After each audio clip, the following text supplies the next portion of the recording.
Everybody like and subscribe, praise the bell icon. Story number 1. It happened in late 2022 in a small town outside Tulsa, Oklahoma. A woman named Rachel had just moved back in with her parents after a messy divorce.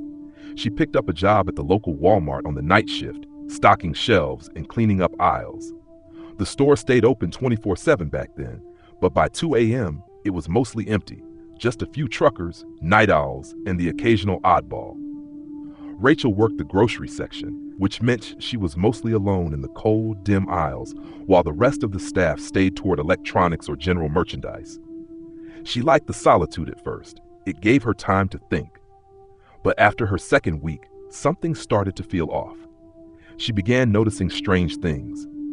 Items would disappear and reappear hours later in completely different sections. A loaf of bread she stocked on aisle 6 would turn up in the freezer. Once, an entire crate of orange juice cartons vanished, only to be found neatly stacked in the women's restroom.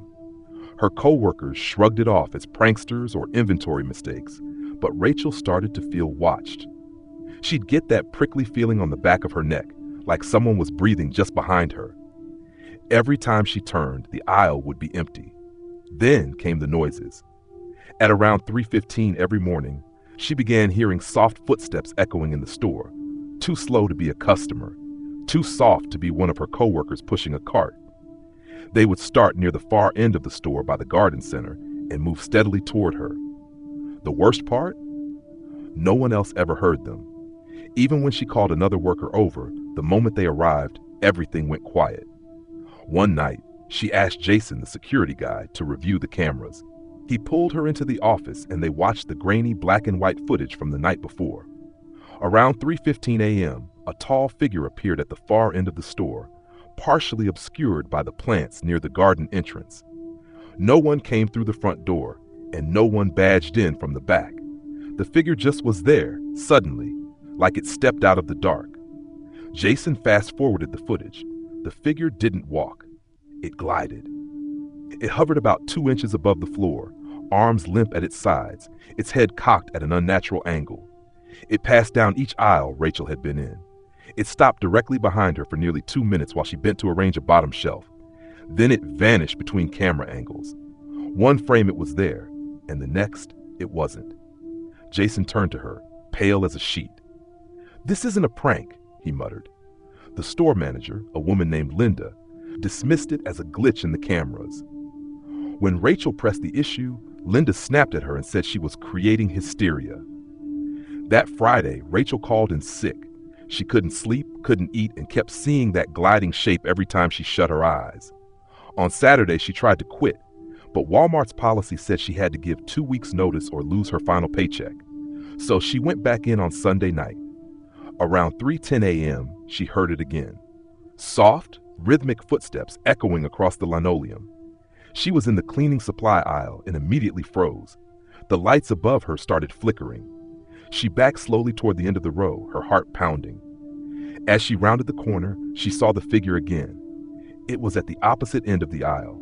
Tall, thin, no eyes, just hollow black sockets where a face should have been. Its head jerked to the side like it heard her breathing. Rachel ran, not toward the front of the store, but deeper, toward the back stockroom, screaming for someone and anyone. She burst through the double doors and slammed them shut behind her.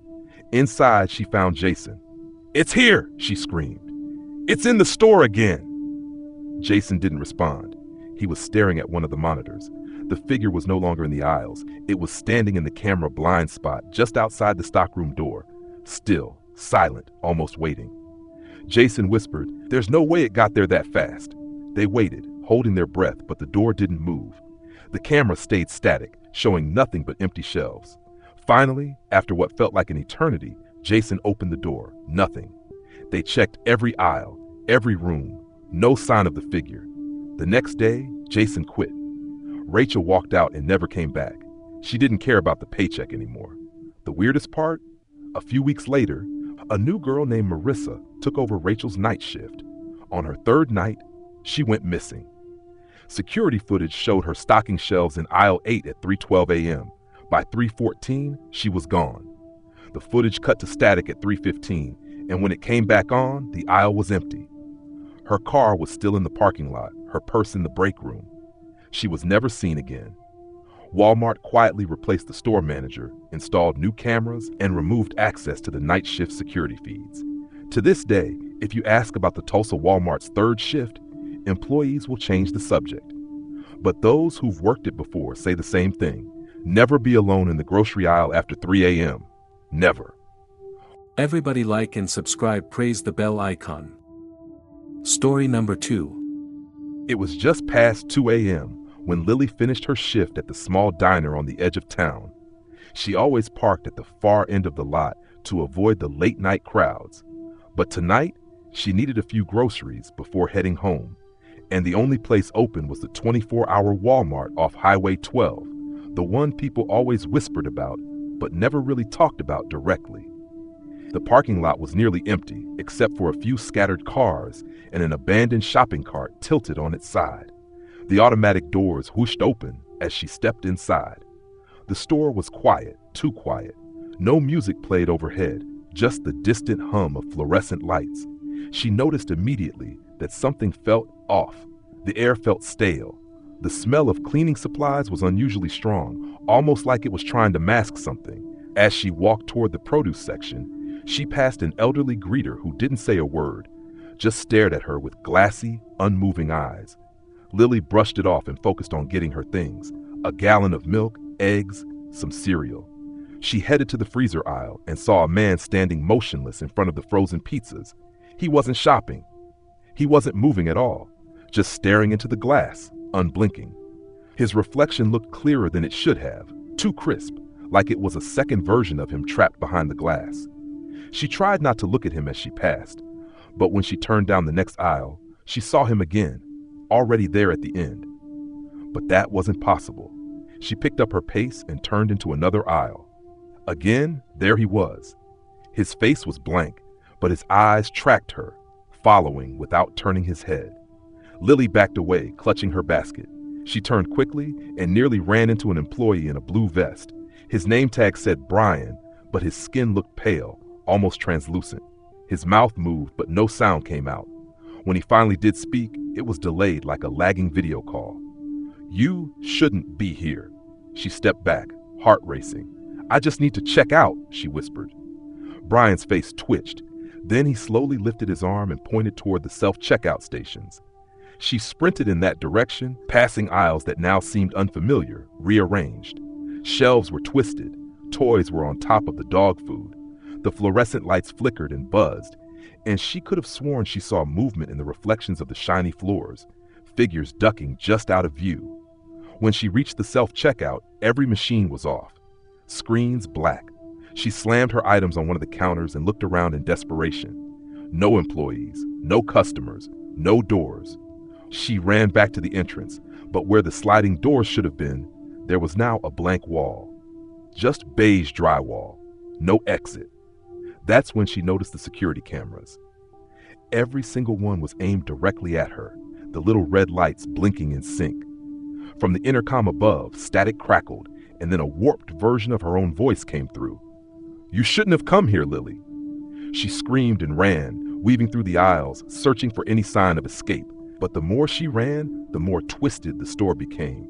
Shelves towered to the ceiling, stacked with unrecognizable items, jars filled with human teeth, toys that bled when touched, raw meat labeled as manager's special. At one point, she found herself in the electronics section, and every screen showed live footage of her, running, panicking, alone. But the weirdest part, in each frame there were others behind her, pale figures, blue vests, blank eyes, getting closer. She whirled around and no one was there. The TVs glitched and all displayed a single message: rollback complete. Suddenly, everything went dark. No lights, no sound, just the cold echo of her breath. Then a voice whispered in her ear, right behind her, but when she turned, there was only that old greeter again, standing inches from her face.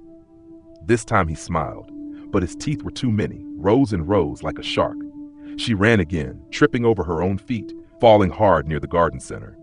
She tried to crawl toward a red emergency exit door, the only one she'd seen that wasn't walled off. Her hand touched the bar, then everything froze. The store lights flickered back on. Customers were suddenly shopping, employees restocking shelves, music played softly overhead. A manager gently helped her up. "Miss, you okay? Looks like you fainted. Probably just low blood sugar." Dazed, she nodded, clutching her bag of groceries. She looked back one last time at the elderly greeter. He was gone. When she got outside, her phone had 37 missed calls from her sister. The time read 5:13 a.m., but she'd only been inside for 20 minutes. She never went back to that Walmart again. A month later, the store burned to the ground after a mysterious electrical fire. No cause was ever found. No remains were recovered. But if you drive past the empty lot late at night, some swear they still see the automatic doors sliding open. And sometimes, if you look close enough at your reflection in a Walmart freezer door, you might just see someone staring back at you. Someone that isn't you. Everybody like and subscribe, praise the bell icon. Story number 3. It was just past midnight when Alondra clocked in for her overnight shift at the Walmart Supercenter in a quiet part of Nebraska. The store had always felt a little off after hours, quiet, hollow, like something was watching. Most of her coworkers shrugged it off as nerves, but Alondra swore she'd heard carts moving on their own, whispers near the toy aisle, even footsteps in the empty stockroom. Still, she needed the job. Her rent was late. That night started out like any other. The fluorescent lights buzzed overhead as she helped restock the home goods aisle. Around 2:30 a.m., the store was empty of customers, and only a skeleton crew was working. She was alone in aisle 14, unboxing towels, when she heard the faint squeak of a shopping cart behind her. She turned around. No one was there. She called out, assuming it was one of the Night Stalkers playing a prank. "Real funny, guys." No response. A few minutes later, she heard the cart again. Louder this time, closer. She spun around and saw a single cart at the end of the aisle, slowly rolling to a stop. No one pushing it. It wasn't like it came from an incline or anything. It was flat flooring. She walked toward it, peered down the intersecting aisle. Still no one. She decided to let it go. Around 3 a.m., she went to the back storage area to grab more inventory. The moment she opened the door to the back, her stomach dropped. It was cold, unnaturally cold, and the lights were flickering. She thought maybe the AC had gone nuts. She grabbed a pallet jack and headed toward the paper goods section in the back corner of the warehouse. That's when she saw him. A man, or what looked like a man, crouched low between two stacks of unopened boxes. His back was to her. He was wearing what looked like a dark hoodie and jeans. But there was something wrong. His limbs were too long. His neck twisted too far when he turned slightly, as if he'd heard her. She froze. Her instinct screamed, "Leave now." But she said, "Sir, you're not allowed back here." He didn't move. "Security will be called," she warned, her voice trembling. Still nothing. She slowly backed out and closed the warehouse door. She rushed to find Kyle, the night manager, and told him someone was in the stockroom. Kyle, half asleep and annoyed, followed her back there. But when they opened the door, the room was warm again. The flickering had stopped, and there was no one there. Alondra insisted she saw someone, but Kyle just told her to take a break, maybe grab a coffee from the vending machine. Shaken, she did. It was about 3:45 a.m. when she sat in the break room, sipping stale machine coffee. That's when the store's internal intercom system crackled on. She nearly dropped her cup. A voice came through, faint and scratchy. "Alondra, come back to aisle 14. Her name, on the intercom. But no one ever used names like that, ever. She ran to the security office where Kyle was reviewing some monitor footage. "Who just used the intercom?" He looked up, confused. "What are you talking about? No one's touched it." She pointed at the monitor. "Can you check aisle 14? Kyle pulled up the camera feed. What they saw made both of them recoil. There was a man, tall, thin, hunched, standing motionless in aisle 14, staring directly at the ceiling camera. His face was pale and stretched, like it had been melted. His mouth hung open far wider than it should have, jaw unhinged and twitching. And then on screen, he raised his hand and waved. The screen went black. Kyle stood up so fast his chair slammed back into the wall. What the hell is that?" They rushed to aisle 14. Empty. But the lights above were flickering now, casting quick strobe-like shadows along the floor. Alondra glanced down and saw faint wet footprints on the tile, leading toward the toy section. She followed them despite every instinct screaming not to. The trail led to the baby dolls aisle. As she turned the corner, the motion sensor activated. All the dolls on the shelves began crying in unison, but their voices sounded warped, distorted, like underwater static. Then they all stopped at once, and one doll from the middle shelf slowly turned its head toward her. She screamed and ran back toward the security office. When she got there, Kyle was gone. The monitors were static. One camera blinked back into view, aisle 14 again. Kyle was standing there, but he wasn't moving, and that tall, stretched man stood behind him, head tilted, long fingers resting on Kyle's shoulders. The screen flickered off. Alondra didn't wait. She ran out of the store, called the police from the parking lot. When they arrived, they searched the entire building. Kyle was never found. No sign of forced entry. No footage could be recovered. The only thing police found was a single cart standing alone in aisle 14 with a baby doll sitting in the child's seat, its head turned backward. Alondra never went back. She moved out of state, changed her number. But sometimes in the middle of the night, her phone rings from a private number. And when she answers, a scratchy voice whispers her name. Alondra, come back to aisle 14. Everybody like and subscribe, praise the bell icon. Story number 4. It was a little after midnight when Michelle clocked into the overnight shift at the Walmart Supercenter in Springfield, Missouri. She'd been working nights for months, stocking shelves, cleaning aisles, and handling the occasional late-night customer. Most nights were quiet, eerie even, but manageable, until the night of October 14th when something changed. The store was open 24/7, but hardly anyone came in after midnight. Maybe a trucker picking up snacks or a tired parent grabbing diapers. But that night, something about the air felt off. The fluorescent lights above flickered more than usual. The buzz of the overhead intercom stuttered once and then went silent. Michelle, pushing a cart full of restock items down the cleaning supplies aisle, paused. She had the sudden sensation of being watched. She glanced around. No one, just the empty echo of her cart's squeaky wheels. She tried shaking it off, blamed it on lack of sleep or maybe too much caffeine. But then she heard it. Footsteps, slow, heavy, deliberate. Not from the direction she'd come, but from the far end of the aisle, near the employee-only door to the back warehouse. She called out, "Hello? Customer?" No answer. She waited, but the footsteps stopped. She peered around the end cap, expecting to see a confused shopper. The aisle was empty. As she turned back to her cart, a faint sound caught her ear, something like breathing. Labored and uneven. Close. Too close. Michelle spun, heart pounding. Still no one there. But now she felt it again, eyes on her. She left the cart and walked toward the front registers, where her coworker Jeremy was supposed to be watching the self-checkout lanes. As she passed the toys section, the motion-activated Tickle Me Elmo dolls burst to life in unison. Not one, not two, but all 8 on the shelf.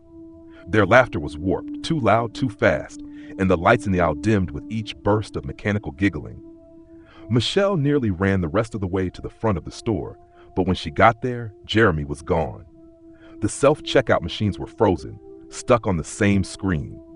Unexpected item in the bagging area, every single one of them. She called for Jeremy over the intercom. No answer, just static. Then she noticed the security cameras. Every monitor showed the same camera angle, the end of the cleaning supplies aisle, the exact spot where she'd heard the breathing, and on each screen there was now a shadow, tall, slumped, and swaying slightly as if struggling to stand. It had long limbs, too long to be human. No features, just a blurred face, like a smudge on the lens. Michelle grabbed her walkie-talkie. "Jeremy, come in. Someone's in the store." Nothing. She tried again. Static. Suddenly, the store lights cut out. Total blackout. The emergency lights kicked on, casting the vast interior in an eerie red glow. She heard the footsteps again, closer now, faster, circling. Then something worse.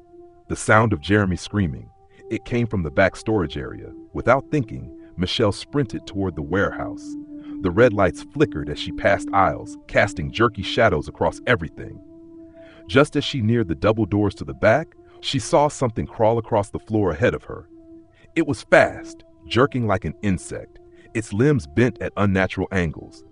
It slipped under a pallet of bottled water and disappeared. Heart racing, she pushed through the doors into the warehouse. The space was darker than the store.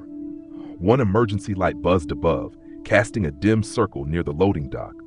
She found Jeremy's walkie-talkie on the floor, near a trail of dark smears leading into a row of stacked boxes. "Jeremy?" she whispered. Something moved between the shelves, a scraping sound like nails on concrete. Then a soft, childlike giggle echoed through the dark. She backed away slowly, then turned and bolted for the exit. But the loading dock doors were locked, the keypad flashing red. Suddenly, the boxes behind her exploded outward, and that thing emerged. It was tall now, too tall, unfolding itself like a broken marionette. Its limbs stretched grotesquely. Its face was a shifting void, as if 1,000 different people were screaming silently through it. Michelle ran back through the double doors, slamming them shut behind her. The store was silent again. Lights on, monitors normal, self-checkouts working. It was like nothing had happened. Except Jeremy was gone, and the only trace of the night was a smudge on every security feed, right where Michelle had stood, frozen with fear. Police arrived later that morning. They searched the store, reviewed footage, questioned Michelle. The cameras showed nothing unusual. No tall figure, no broken shelves, no sounds. Jeremy had vanished, his car still in the parking lot. Walmart never closed the store. They told the staff Jeremy quit, transferred without notice. But Michelle knew better. She quit the next day. She still won't talk about what she saw, but sometimes on quiet nights, she swears she still hears it. That laugh. Mechanical, warped, and watching. Always watching. Everybody like and subscribe, praise the bell icon. Story number 5. It was a few weeks before Christmas when Lauren picked up a late-night shift at her local Walmart in Bakersfield, California. She was a seasonal hire, mostly working in inventory, but that night she was asked to cover for someone in the electronics section. It was quiet, eerily quiet. Most of the store's lights were dimmed, and only a few late-night shoppers wandered the aisles. Around 1:30 a.m., a man entered the store. He didn't push a cart or carry a basket. He walked in slowly, wearing a hoodie that completely shadowed his face. What struck Lauren as odd was how he kept his hands shoved deep into his pockets and never once looked at any of the displays. He just walked straight down the main aisle, past frozen foods, past toys, until he stopped in front of electronics. Lauren smiled awkwardly and asked if he needed help. He didn't answer, just stared. She tried again, louder. Still nothing. Then he pointed, slowly, to the wall of security cameras. Lauren followed his finger to the shelves lined with home surveillance kits. "Those," he whispered. "Which one? Doesn't record sound?"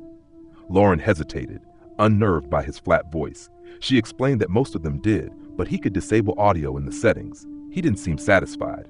Instead, he stepped closer, too close, and asked again, slower this time, "But which one doesn't hear you at all?" Before she could answer, he turned and walked away, disappearing down the main aisle toward automotive. Lauren reported the encounter to her manager, who laughed it off, saying it was probably some guy high out of his mind. But something about the man's demeanor had left Lauren rattled.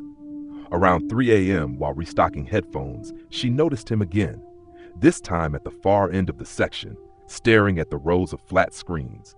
The odd thing was, the man wasn't reflected in the TV screens.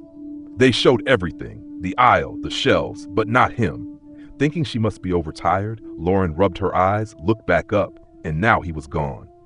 She walked over, pretending to check tags, trying to reassure herself. Then she noticed something deeply unsettling. One of the display TVs had a USB drive sticking out from the side, blinking faintly. That wasn't normal. She pulled it out and turned to call a manager, but just then, all the TVs flickered simultaneously and went black. Then they turned back on, all showing grainy footage of the inside of that very Walmart. Not from security cameras, but from odd angles, from beneath shelves, behind pallets in storage, even inside the break room. Some clips showed employees walking around, oblivious. Others showed them sitting alone, staring off blankly. Lauren's blood ran cold when she saw herself on every screen. In one clip, she was pushing a cart into the back room. Another showed her locking up the display case. But then came a feed she didn't recognize. She was lying on the floor, unconscious, a shadowy figure kneeling over her, dragging her by the arms toward the emergency exit. She staggered back, heart racing, when suddenly the store's overhead lights shut off. Everything went black for 2 seconds. When they flickered back on, every screen was blank, every single one. The USB was gone. Lauren called security, but when they reviewed the store's actual footage, nothing strange showed up. No man in a hoodie, no tampering, no flickering screens. And when they checked the time she claimed she saw the disturbing footage, the cameras had mysteriously gone static for a full 20 seconds. That had never happened before. The police got involved. The footage Lauren saw was never recovered. But over the next 2 weeks, 3 employees who worked the graveyard shift quit without explanation. One of them left a note in his locker that simply read, "He's recording us, but he only shows you what he wants you to see." Lauren quit shortly after. To this day, that Walmart has a high turnover rate for overnight workers. Several have claimed to see a man in a hoodie silently walking the aisles, never picking anything up, never speaking. Sometimes he disappears behind shelves and never comes out. But the worst part? A new USB drive was found last month, stuck behind a display tablet. And when they checked it, it contained hundreds of video clips, all filmed inside the store, from angles that no security camera could have possibly captured.